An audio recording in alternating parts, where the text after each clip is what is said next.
Myron, so ladies, imagine that there's a candy store, okay?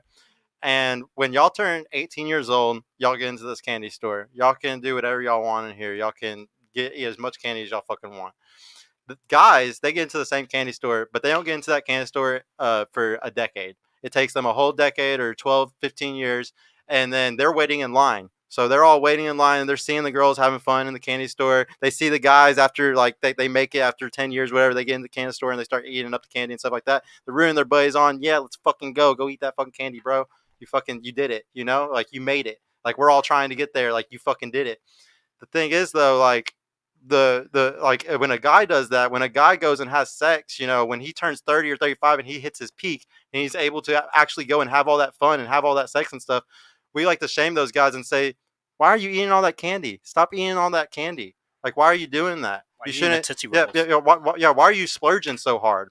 And it's like, well, it took us a decade to get into the candy store. A lot of y'all got that candy store at 18 years old because all y'all's value is up front. And so when y'all get into the candy store and then y'all are complaining at these guys, like, why the fuck are y'all eating all this candy? Why are y'all splurging, doing all this shit? Well, y'all had y'all's worth when y'all were 18, and y'all did the same shit. Like, y'all can't judge the guys that are doing that shit, once they make it to their peak. A lot y'all got to realize that y'all are self-made millionaires at 18 years old, and guys they have to make their million until 30, 35 when they're worth something. Guys that are 18 ain't worth shit unless they're an athlete. They ain't worth a fuck. Very true. So Go you think ahead. so you think women who are 30 aren't worth anything?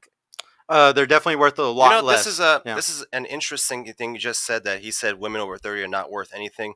This I is feel any attacked. argument of a this is a classic example of a straw man argument. Do you know what a straw man argument is? No? No. In fact, I brought some props here today so we can illustrate some of these fallacies that we're going to be seeing probably later tonight. This is what we call a straw man, Okay.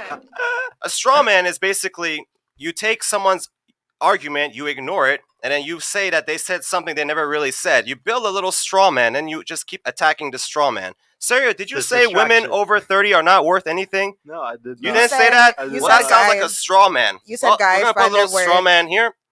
So what, you want to restate what you actually said? Yes. So the thing is, guys are more valuable later on in their life because it takes us a long time for us to make money and build our wealth and get up to a certain point. Women, since y'all's womb is a very valuable thing to men, when y'all are 18 years old, when y'all are young and pure, as she was saying and stuff, that's what men have always valued throughout all of history. And let's do a little history lesson. For 300,000 years as Homo sapiens, we couldn't tell if the baby was ours. There was no way to tell. So a woman's loyalty was a big fucking deal to us because we couldn't tell if you were fucking the other caveman or not. There was no fucking way to tell.